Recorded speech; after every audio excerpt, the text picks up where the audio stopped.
Okay, Bismillahirrahmanirrahim. Assalamualaikum warahmatullahi wabarakatuh. Okay, so bertemu kita dalam topik termokimia untuk kimia KSSM tingkatan 5 bab 4 rasanya. Okay, so now we take a look first about what is exothermic reaction and what is endothermic reaction.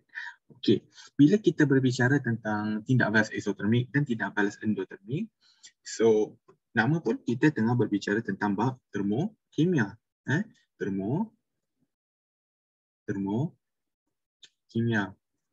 Okay, bila termokimia, termo bermakna kita akan dealing dengan heat ataupun haba. Okay, haba. Kimia is chemistry lah. Kimia is chemistry lah. Okay. So, bila kita berbicara tentang termokimia, bermakna sekarang ni kita sedang berbicara berkenaan dengan tindak balas yang mengeluarkan haba ataupun menyerap haba. To be honest, semua tindak balas ada yang endothermic dan ada yang exothermic. Semua ada. Cuma sometimes ada yang ketara dan ada yang tidak. So, sebab tu dalam bab ni kita akan tengok kepada tindak balas yang memberikan kesan yang ketara terhadap perubahan haba dalam tindak balas tersebut. Okay, now kita start off with bila dah kata termo. Bila termo ni berkait dengan pembebasan haba, adakah kita bebaskan haba atau kita serap haba? Okay, so daripada haba ni kita ada serap dan kita ada bebas. Okay. Macam mana kita nak tahu bebas ataupun serap? Okey, benda ni senang je. Bila bebaskan haba, dia keluarkan haba. Keluarkan haba, awak pegang suatu benda yang mengeluarkan haba. Contoh, katalah dompet ni dompet besi. Ada dompet besi. Okey. So, dia mengeluarkan haba. Bila mengeluarkan, of course, daripada sini keluar haba. Keluar haba. Keluar.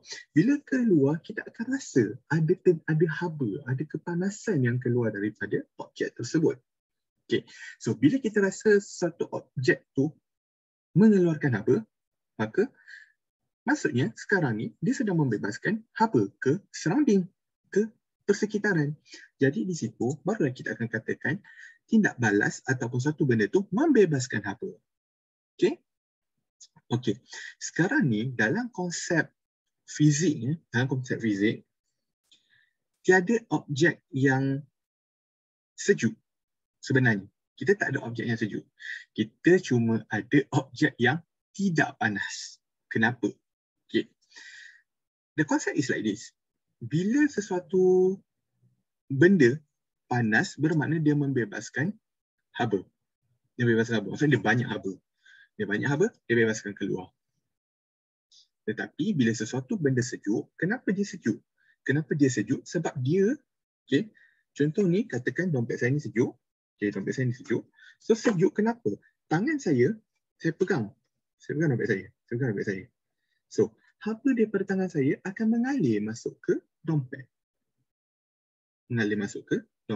So, dia menarik haba daripada tangan saya. Bila dia menarik haba daripada tangan saya, bermakna tangan saya akan semakin kurang haba. Bila semakin kurang haba, sebab tu saya rasa sejuk. Di situ. So sebab tu tidak ada istilah yang kita katakan sebagai sejuk sebenarnya. Tapi sebenarnya tidak panas. Okay.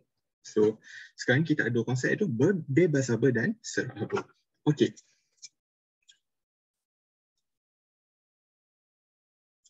Next.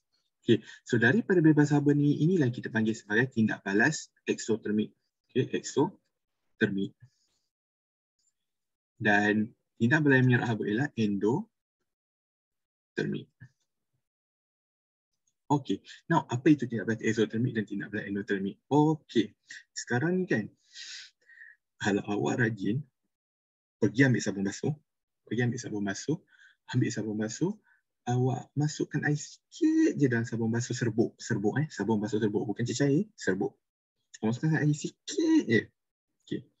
Awak rasa apa? Awak rasa panas. Okay. Awak rasa panas. Sebab apa panas? Sebab tindak balas pelarutan sabun di dalam air membebaskan haba. So jadinya pelarutan sabun ke dalam air merupakan tindak balas eksotermik. Is it betul ke pelarutan sabun ni? Lantaklah. Sabun dalam air. Okay. Ini ialah tindak balas eksotermik. Okey. Contoh lain. Okey, apa benda tindak balas eksotermik yang lain? Okey, tindak balas eksotermik yang lain yang kita boleh tengok ialah macam yang awak pun dah selalu tengok dalam bab 4 form 4. Okey, bab 4 form 4 cerita siapa? Cerita pasal bab 4 ke? Saya tak tahu cerita baru ni yang berbicara tentang jadual berkala unsur. Okey. Kita masukkan sodium ketulan tu masukkan dalam air. Bila masuk dalam air, saya rasa tak perlu nak rasa bekas tu panas ataupun sejuk. Awak tengok depan mata awak, berapi kan? Tindak balas tu. Berapi, siap keluar api.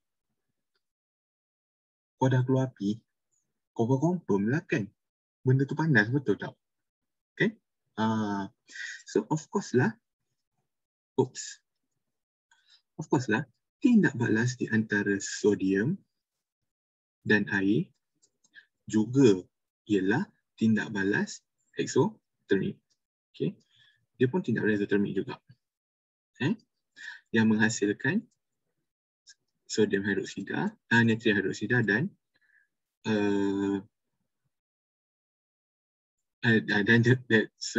yang menghasilkan natrium hidroksida lah. Natrium hidroksida dan hidrogen saya rasa. Okay.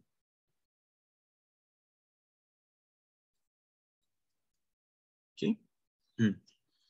Awak nampak api macam tu, confirm lah benda tu eksotermik. Okay. Contoh lain. Okay, contoh lain lagi. Apa lagi yang ada? Okay.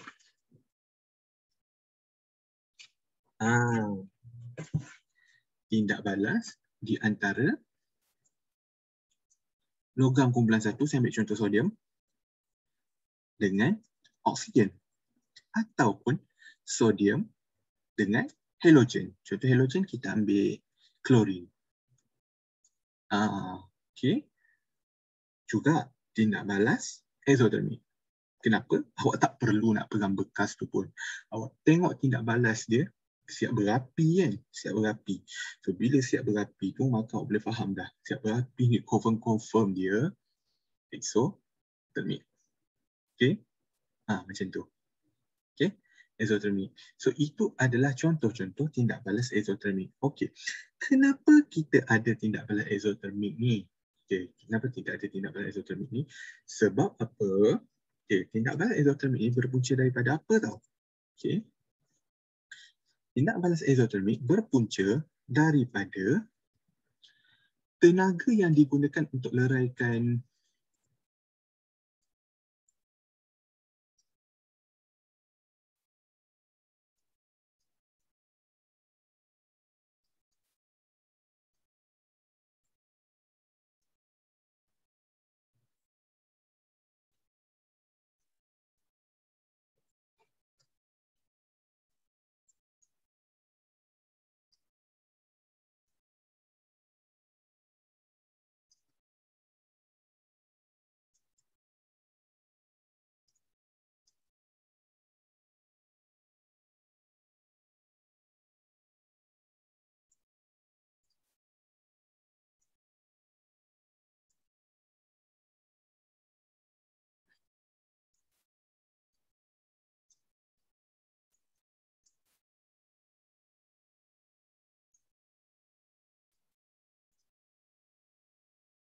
okay. So, tenaga yang digunakan untuk meleraikan ikatan di antara atom ataupun molekul lebih kecil daripada tenaga yang dibebaskan oleh pembentukan ikatan baru. Okey, secara logiknya kenapa? Okey, sekarang ni contoh saya ambil sodium dan air ni tadi. Sodium dan air. Okey, so sekarang ni tenaga yang digunakan sekarang sodium sodium lah, dia seorang-seorang. So dia tak kena lerai dengan siapa. Mungkin dia lerai dengan kawan dia sebelah sebab logam dengan logam mesti ada ikatan logam. Okay? Logam dengan logam mesti ada ikatan logam. So, tenaga yang digunakan untuk meleraikan sodium dengan sodium dan tenaga yang digunakan untuk meleraikan OH dan juga H+, H- dan juga H+, ialah tenaga yang digunakan lebih rendah daripada tenaga yang dibebaskan oleh formation ionic bond di antara sodium dengan hidroksida. Okay. So tenaga yang digunakan untuk meleraikan ikatan-ikatan ni lebih rendah daripada tenaga yang dihasilkan ataupun dibebaskan setelah sodium hidroksida ni terbentuk. Okay. Setelah sodium hidroksida ni terbentuk. So sebab itulah out logik. Okay. Tenaga digunakan kurang daripada tenaga dibebaskan. Digunakan kurang daripada dibebaskan. So, bila digunakan kurang daripada dibebaskan, secara automatik tenaga yang dibebaskan yang tidak digunakan tu kan kita dah hasilkan tenaga daripada formation of bond of natrium hidroksida tadi. Okay. So kita hasilkan ikatan di antara natrium dengan hidroksida tu tadi membebaskan haba. Dalam masa yang sama dia akan gunakan balik tenaga tu tadi untuk menerangkan ikatan di antara natrium dengan natrium dan juga H+ dan OH-. Okay. So bila tenaga yang digunakan tu kurang daripada tenaga yang dibebaskan, maka baki yang tak digunakan untuk leraikan tu tadi, baki tu tadi, mana dia pergi? Pergi ke surrounding lah. So dia pergi ke persekitaran. Dia pergi ke persekitaran. So sebab itulah bila kita pegang bekas tindak balas exothermic ini, kita akan rasa panas. Okay? Itu reason dia. Okay? Simple. That's the reason. Okay? Now, kita pergi kepada tindak balas endothermic. Okay. Tindak balas endothermic ini terjadi apabila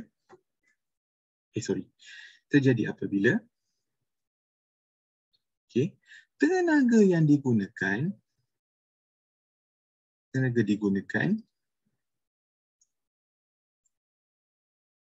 untuk leraikan ikatan lebih besar daripada tenaga yang dibebaskan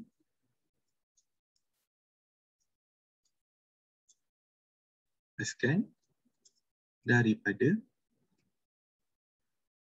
pembentukan ikatan. Okay. So secara logiknya, okay, kita bentuk satu ikatan, so dia akan membebaskan apa? Okay, silah daripada dah laju, tiba-tiba kena ikat. So dia kena ikat, of course lah. Oh, yang dia dah daripada laju, kena ikat, so dia berhenti. So tenaga tu pergi mana? Dibebaskan keluar lah, So bila dibebaskan keluar, maka tenaga yang dibebaskan daripada kita ikat atom-atom tu tadi, lagi rendah daripada tenaga yang digunakan untuk leraikan ikatan untuk tindak balas tu tadi. Tenaga yang digunakan lebih besar daripada tenaga yang dibebaskan. So, ada pembebasan daripada pembentukan ikatan tadi. Ada pembebasan. Tapi tak cukup tenaga. So, tak cukup tenaga dia ambil dari mana? Daripada persekitaran lah. Persekitaran. Dia ambil, diserap. Masuk. Sudah dia tarik tenaga dari persekitaran. Apa jadi? Sejuk lah kat luar tu. Sejuk lah. Sebab tu bila dah sejuk, maka sebab itulah dia akan jadi tindak balas endothermic. Contoh saya ambil tindak balas endothermic apa dia?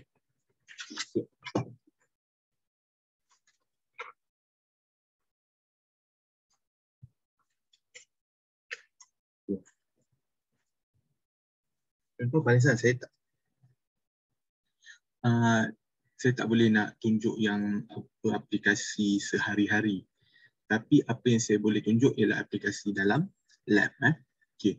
Aplikasi dalam lab contohnya. Okay. Contohnya daripada NH4 amonium, garam amonium. Pelarutan garam amonium dalam air. So kepada NH4 NO3 aqueous. Okay. Alright. Secara logiknya, ammonium nitrate dalam keadaan solid, dia exist sebagai satu molekul. Okay. Ni ammonium, ni nitrate. Okay. Dia exist sebagai molekul. Bila kita larutkan dalam air, kita larutkan dalam air, so dahlah tak ada ikatan baru terbentuk. Adalah ikatan baru, tak ada ikatan baru terbentuk pun. Dia cuma leraikan this one. Leraikan this one, jadi this one jadi NH4+, this one jadi NO3-. So dia berpisah. So nak meleraikan ni kita serap tenaga. Kita serap tenaga. Kita serap tenaga. So bila kita serap tenaga, maka secara automatik dahlah tak ada formation of bonds. Okay, dahlah tak ada formation of bonds. Actually bukan tak ada. Ada. Dia form dengan water. Tapi water tu pun sangat kecil tenaga yang dibebaskan apabila dia form bond dengan water tu. Tetapi yang lebih ni tenaga diserap untuk pecahkan ion-ion ni. So bila dia pecahkan, diserap tenaga tu, maka sebab itulah pembebasan tenaga daripada formation of bonds di antara ion-ion tu tadi dengan air tak cukup untuk bekalkan tenaga untuk bebas, untuk potong dua ion tadi. Dia tak cukup. So mana dia ambil? Surrounding lah. Dia tarik. Masuk. So bila dia tarik, apa jadi? Sejuklah bekas tu. Sejuklah bekas tu. Macam tu je. Okay. Alright. Okay. So now. Okay. So, daripada situ barulah kita pergi kepada gambar raja tenaga. Okay. So, ini ialah gambar raja tenaga untuk biasanya gambar raja tenaga akan bagi paksi X ni adalah masa tau. Masa dan paksi Y dia ialah tenaga lah. Energi. Okay. So, untuk exothermic, okay. Untuk exothermic, always remember exothermic membebaskan. Dia bebaskan tenaga. Bila bebaskan, logik akal awak fikir. Okay. Bebaskan bagi. Kita bagi kan. Okay. Awak ada duit. Katakan awak ada RM10. Awak bagi kat orang. Katakan awak bagi kat orang RM5. Secara logiknya, amount duit awak sebelum bagi dengan selepas bagi, mana lagi banyak? Mestilah sebelum bagi. Dia mesti sebelum bagi lagi banyak daripada selepas bagi. So secara automatiknya, mana dulu? Sebelum bagi kan dulu kan. So maksudnya kita mula dengan sebelum bagi, kemudian masa bergerak kita bagi duit ke orang. Then selepas bagi, duit makin kurang. So nama pun membebaskan haba, dia bagi haba keluar. Maka bermakna di sini tenaga sebelum tindak balas ni, kita kasi ambil Na plus H2O tadi. So Na plus H2O tadi. Okay.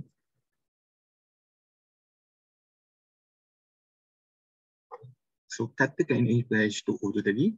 So bila dia menghasilkan produk, dia akan jadi rendah. So NaOH. Sebab logik lah.